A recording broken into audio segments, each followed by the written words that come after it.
Okay, for the viewers online, I'd like to formally welcome Michael Halliday from the BC Excalibur party, and our not only candidates but our first leader of a party today.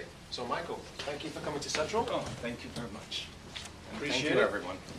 So the viewers will be at the webcam, and away you go.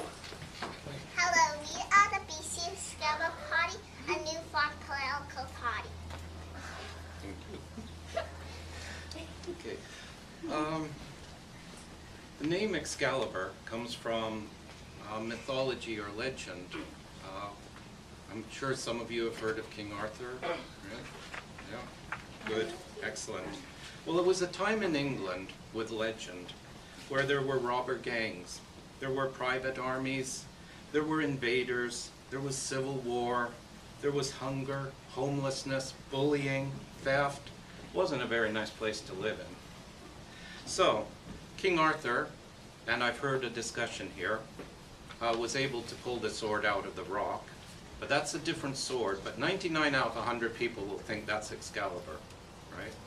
But Excalibur was actually given to him by the Lady of the Lake, and it was supposed to have magical powers, etc.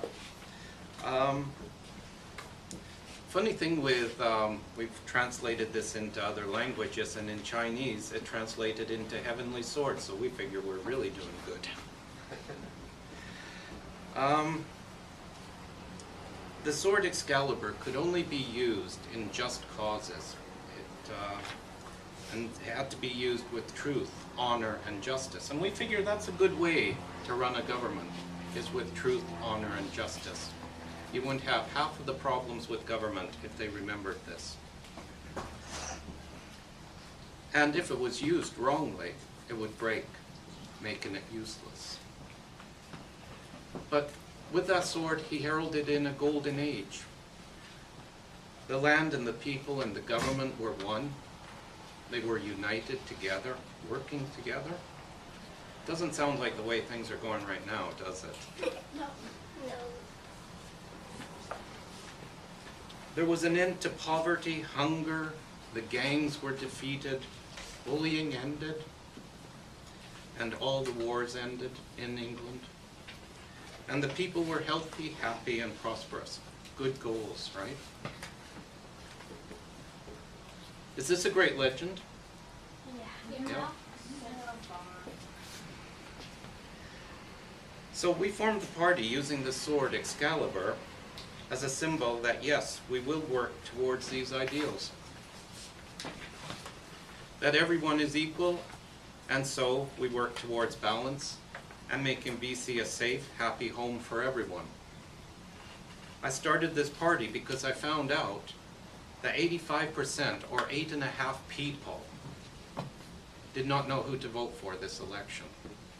That half the people in this class would say they're not voting because they didn't like any of the parties.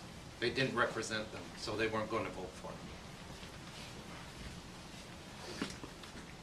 I started the party, and with my family's efforts, we worked day and night, and in less than 3 months, you see us now. We've been in hundreds of newspapers, magazines, radio stations, and television. It's quite an achievement. Did you know there's about 22 parties in BC? So for us to have come this far, this fast, to me is just awesome. It's not been without sacrifice because we've had to shut down our business. You couldn't work like this and achieve so much and still have your businesses going. And we have a 2,500 square foot garden plot that's an organic, that we grow stuff. But we haven't been able to plant that even with this fantastic, envious weather. And already people are hearing about us. We still get phone calls from people saying they want to run, but it's too late now. They missed the boat. But maybe next time. Our party stands for lowering sales tax by 1% every 2 years, to lower it for 2%. We don't want to see taxes on any used items. This encourages recycling and helps people out. And the carbon tax is a big issue, especially amongst the conservatives. But we want to keep the carbon tax. But we don't want to raise it. The Green Party wants to raise it 50 cents a liter, which would hurt a lot of people, we figure. We want to actually keep it as it is, but use it for what it was meant for. It's kind of like this. Say someone came running up to you and said, I need your shirt. This person's cut their arm really badly and we need to use your shirt to heal it. Would you give them your shirt? Yes. But how would you feel if suddenly you saw your shirt hanging on a rack for sale? They didn't use it for the kid, or person, or anyone. That's how we feel the carbon tax has been. We were told we need a carbon tax to help improve things. We want to find new ways to save the environment by finding new means of energy. And we want to help get rid of the bad, polluting energy and help with newer, more modern. And then you find out this carbon tax is just another part of general revenue. It's not being used for that. We want to actually create, using the carbon tax, business in partnership with the government and private business and the taxpayers, so that you actually are owners of this. And when it's developed, you get credit. You get a dividend. Businesses, big corporations and that, they have dividends and they pay their shareholders that. We want to see that, where you benefit. We want to bring in a green lottery. Instead of you winning money, you win prizes of newer, greener technology. So we're not going to raise the carbon tax, but we're not going to get rid of it. We're going to use it for what the government said it was going to use it for. With medical, there are huge waiting lists, and I've talked to people who have been waiting so long that their injuries or their problems, their diseases or whatever, have gotten far, far worse because they've had to wait so long. Waiting for over a year, 2 years is not uncommon for operations. There's no excuse for that. We, without spending any more money, can fix that. And that, I'll swear to you, we can do it. BC is a very rich province. We hear there's not the money, but there is money. There is lots of money in this province. The thing is where it's going. Our government says we believe, or our party believes, in balance. We do not believe that one group has a bigger say than another group. Everyone is equal, and so it should be. That's what democracy really is. When I left this country, I left for 15 years and traveled around and lived in other countries where I got to learn a lot about other cultures too. And one of the things I noticed is when I came back, there used to be a school at Vancouver General Hospital to teach nurses. That program got moved to UBC, where it disappeared. It's gone. I can't find it anywhere. And when I brought it up during the debates, none of the other parties could tell me, oh no, it's over here. It's gone. And yet we have for 30 years said we don't have enough teachers. Or, we don't either, but we don't have enough nurses, right? So what is BC's answer to not enough nurses? We go to third world countries that struggle to train their own people, and we take their nurses from them so that their people don't have the nurses. That's immoral. We won't do that. If people want to immigrate here, fantastic, great. But we don't go there and rent big halls and say, come to our country. We want you as nurses or doctors. We will train our own people. You who want to be nurses or doctors or lawyers or politicians or whatever, you get trained. You're here. We don't need to run to other countries. We will give you the education and the training you need. It's your right.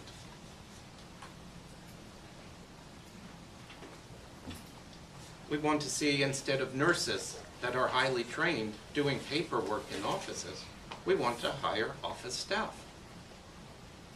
That's a waste of money to pay someone who is so highly trained to do paperwork, right?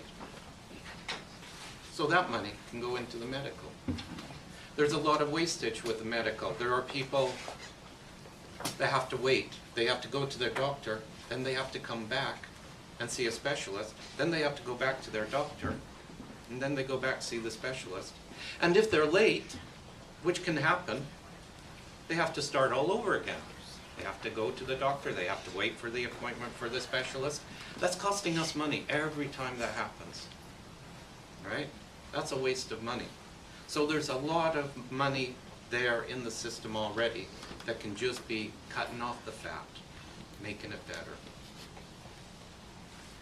We want to see with education more teachers' aides. We want to see community and parent involvement in education. And we want to guarantee that when you have finished your grade 12, you, if you want to, can go to university. We have programs that we're wanting to bring in that will make sure you can. Tuitions now have gotten so expensive that they're becoming unaffordable. I'm sure you've heard of that. But it can be reversed. And we'll make it so that you all have the opportunity. We want to see the West Coast Express come all the way up to Hope. Right? So right from Vancouver all the way up to Hope. There's also light rail. I don't know if you've heard about it, but there's tracks owned by you people, by the taxpayers. And we want to bring it from the SkyTrain in Surrey all the way up to Hope. This will open up for business, it'll open up for jobs, it'll create tourism, because it actually swings right by the American border even. And I think everyone loves trains. When I was in Europe, I rode the trains a lot. They're fun. Yes? I'm afraid of trains because once I was on, it was this thing, and it was one of those trains that don't need tracks, and it was just like a toy one at this fair thing, and it caught on fire. So I'm afraid of trains. Well, maybe if you rode one and again, you might not be. You know. I like airplanes. Yeah. It's one thing, like they say, if you fall off a horse, get back on, or you'll never get on it again. And I think that's one of the true things. There's things that, even now, kind of cause me a little bit of worry when I do them, because I've been hurt in the past by them. But, you know, accidents happen. Okay.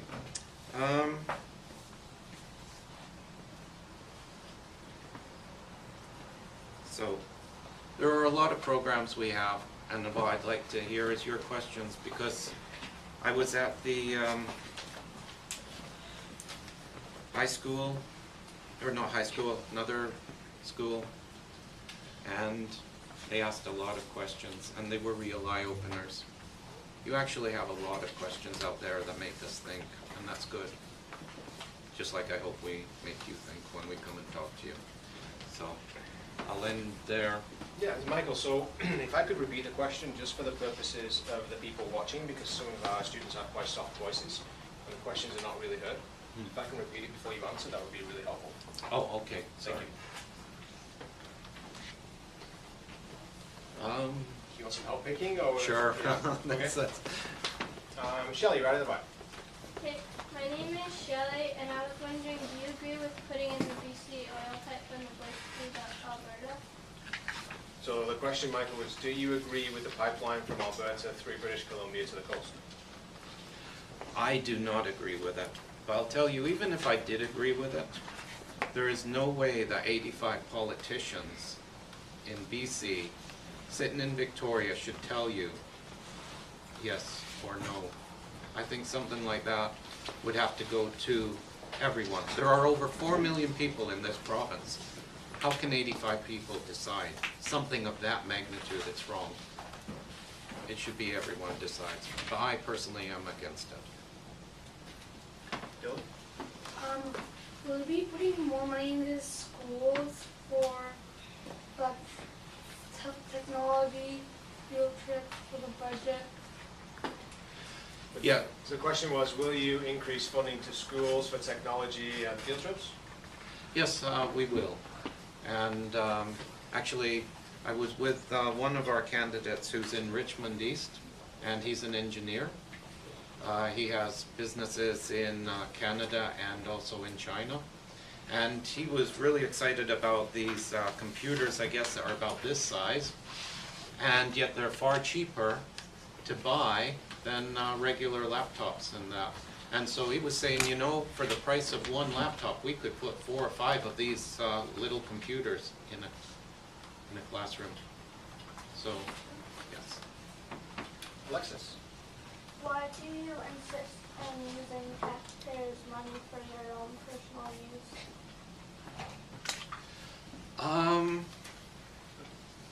The question was, why do you use taxpayers' money? For my personal use. I don't use any for my personal use. Government runs on taxes. Could you expand the question a little maybe, or shall I just kind of? Okay.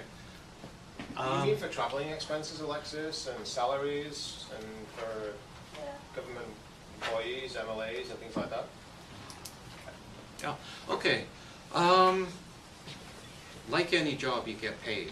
However, I think that politicians are paid way too much to get $108,000 a year, which to me is ridiculous, okay?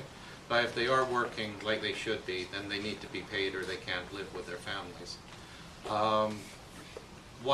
There's a lot of things, little perks that politicians get, which I'm totally against. I found out just a week ago that politicians actually, even when they're supposedly working for you, get $63 a day food allowance. That to me is disgusting. I mean, what, they can't go and buy a hamburger for $5? You know? I mean, you take it, $63 at 3 meals, that's $21 per meal. Who the heck uses that? It's wrong. It's totally wrong, and I'd like to see it done away with. If you're getting paid by taxpayers $108,000, go buy your own meals. JC?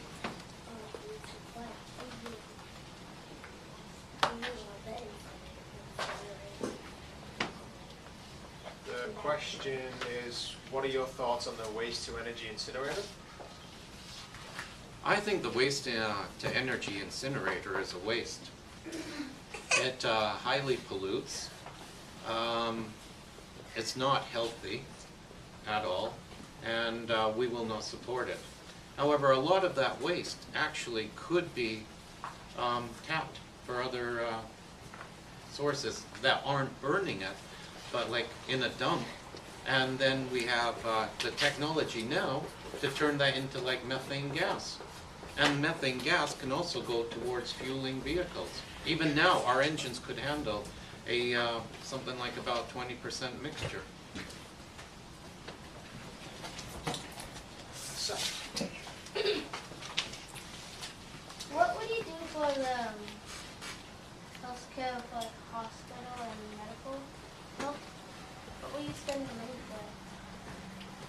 what are your plans for healthcare and increasing spending for hospitals? And Okay. We're dedicated to having all waiting lists eliminated or gone within 1 year. We have policies and plans for doing that. I think we need to make sure that there's not a waste in the medical care and then see how much it needs to be adjusted. But I think there is so much waste, like what I was mentioning earlier, that there's a lot of fat that can be taken off. And I think we also want to bring in like alternate healthcare, which is like using acupuncturists, chiropractors,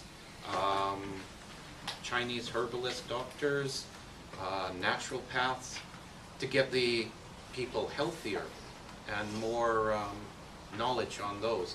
So healthcare is a major issue with us. When I was in the reserves, the military reserves, I actually was an engineer, and then I transferred into medical.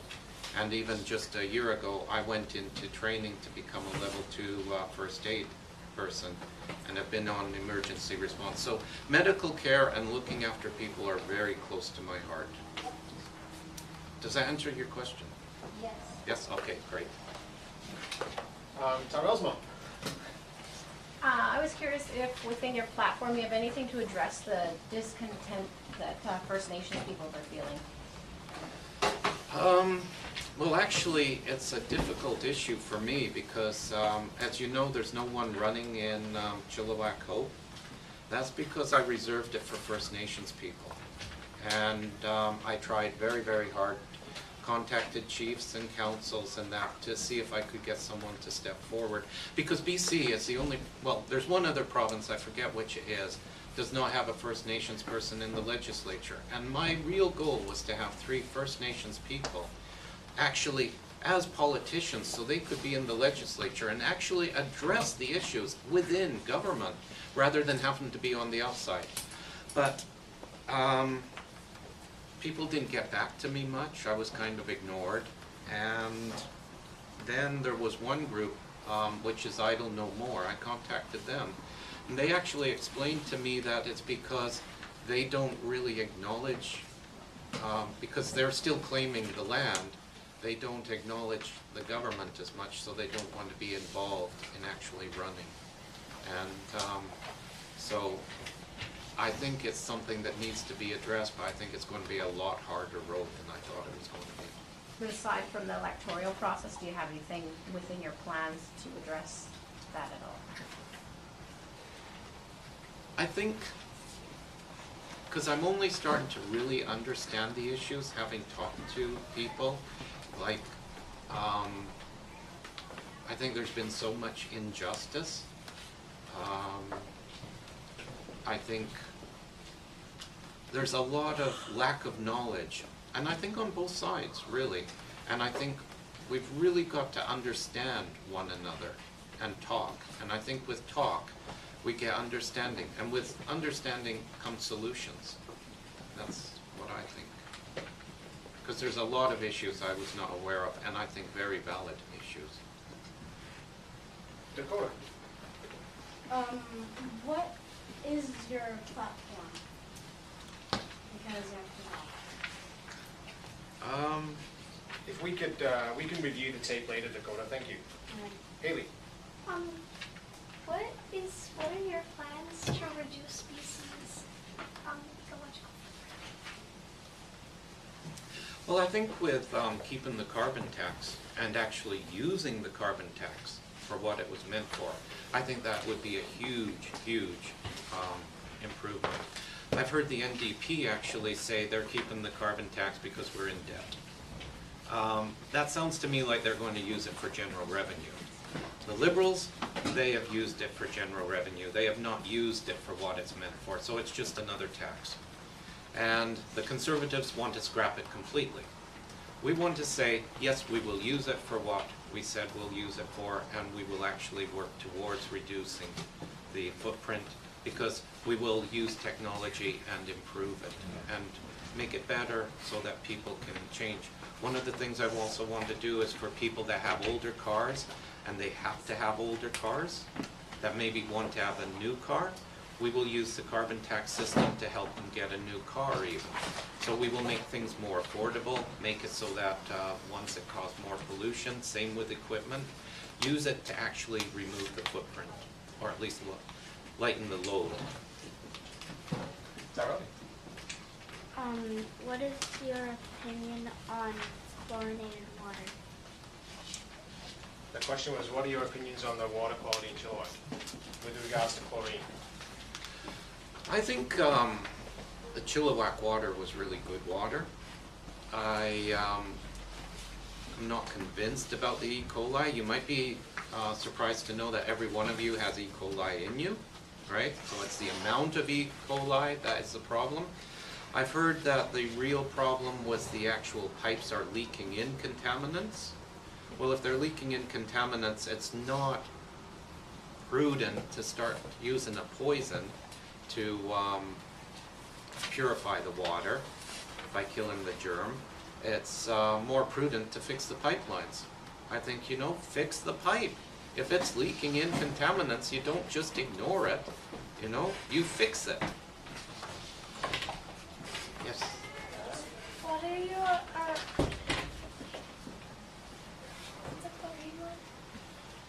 Okay, I think we've answered the chlorine question, but thank you, Hannah. We have time for 3 more questions. So, J.O., thank you. Why are opinions of lowering the money of the college and university fees. What are your thoughts on reducing costs for people to go to college and university, make it more affordable? I think we need programs. That one of our programs is, you may know or not, that there's tons of little towns in BC that do not have specialized people, like nurses, doctors, even trades, and even teachers, I hear.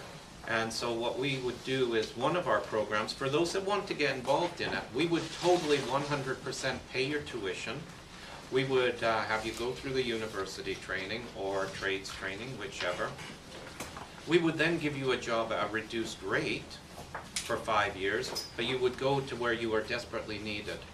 And there you would live for up to 5 years, and then your debt's paid. You don't owe the government anything, and you've got a job. And now you've also got one of the hardest things to get, experience. You've now had experience. There's other programs like that. This is probably for some of you, especially at your age, to think to go live somewhere for 5 years is horrible, but it's not that bad when you get our age. The other reason with the universities being so expensive is because these are colleges that were turned into universities, and actually foreign students coming here to get an education is somewhere, I hear, about 90,000 students. And so really they built the universities because they have to pay 5 times more money to come here and get educated than our own people. So I'd like to see colleges reopened. They're cheaper. I went to college first before going to university because you get smaller classes and you get pay less tuition. And so I'd like to see those reinstated, and I'd like to see a lot more programs that make it possible for you to continue your education without a massive debt load. Nigel? What is your opinion for jobs for young people? This is one of the things with people having to work so long now in this province because they can't afford to quit, and they have to work till they're 75. I've now, thanks to a girl at High Roads Academy, have quite a few plans that actually will get the older people out of the workforce if they want to. Some people want to keep on working, but the ones that have to keep on working and would like to retire, we've got plans now that are very viable for them to be able to retire. For one, a lot of people keep working because they have high debt. The high debt can be anywhere from about 10 to 30% interest. You figure if you make $100 and you have to pay 30 of that just on interest, it's not even paying off your debt. That we could go as the government to the banks and say, look, we will guarantee this person's loan. Give them a loan, and since we're the government, we want that loan for cheaper for this person. And they actually pay 3% instead of 30. So instead of paying like $1,200 a month on debt, they pay $200 or $300. They can now afford to retire. Same with mortgages and that. There's things like deferral of mortgage, deferral of taxes. That's where they don't have to pay, but it comes out their estate later. There are a lot of programs that can be implemented to help people, and that opens the job market up for you. Also, I'm in small business, have been all my life. I've also worked at the same time doing small businesses, and small business creates a lot of jobs. Corporations are less likely to, in actual fact. They get rid of jobs. Look down at the stores where you have the self-checkout. That's a person that's gone, because big corporations invest in the machinery that wipe out jobs for people. Small business doesn't. They create the jobs. So I want to see jobs created. And I know, being in business for a long time, I have a lot of plans for that. One, the government has a program that will fund you for 1.5 years. But everyone knows it takes 2 years to get business going. So it's like a runway. We'll put you in that plane, we'll send you down that runway. You need 200 feet till you can lift off and take off? Okay, instead of giving you 200 feet, we're giving you 150 feet. And you go zoop and sink in the mud. We say, give the 2 years, not 1.5. It's going to cost us a little bit more, and and your businesses are going to be successful. Yes? Will you stop people from smoking? The question was, will you encourage people from making better choices when it comes to smoking? That's a very hard question. I think we need to come out with policies that enforce the no smoking bans that we have right now. Like I notice a lot of times you're not allowed to smoke within 25 feet of an entrance in a lot of your areas, right? So people come out of the building because they're not allowed to smoke and they stand right in front of the door and smoke. That's not what the law is. So I think we need to enforce the laws that say you cannot smoke here, you cannot smoke there, and that, I think, if they're enforced, will be better. To tell people, no, you're not allowed to smoke, I've never smoked in my life, and... Also with knives. Also with knives. Knives? That's the second question. Right, Hannah? So remember, we're working on one question today. Thank you very much. And last question, Jason. What are your opinions on more power plants using energies that aren't polluting as much, like solar power and Oh, I'm a great believer in... and windmills? Okay, sorry. Yeah, the question was, what are your thoughts on producing power with alternative methods, such as wind power and solar power? Yeah. Okay. One of the people that's running as a candidate for our party was a Green Party candidate. They switched over to our party, and he's very much into the alternate energy sources, which I'm really pleased with, and he's the engineer. Over 40 years ago, UBC, the University of British Columbia, had a house with 4 people living in it that operated year-round on just solar power. And that was just in the beginning, when solar power was just starting to be thought of. So you imagine what technology we have now that could make it so viable that we could get rid of probably a lot of the polluting energy right now. I think the thing that I think holds back solar power is you can't tax it. And I think that's one of the main reasons. And we're not going to worry about taxing it, we're going to worry about the environment and people's health. Thank you. So that concludes our presentation from Michael Halliday, the leader of the BC Excalibur Party in Chilliwack. So thank you very much, Michael. Really appreciate you coming in. Well, thank you. And I just want to say that you represent exactly what we're trying to do here. You've seen the government and you believe it needs to change, and you're not practicing apathy. You're actively doing something positive, and you're speaking out, and you're trying to change things. And so that's kind of what we're trying to capture with these kids, that they have a voice, and if they see something that needs to be changed, then not to practice apathy, to do something about it.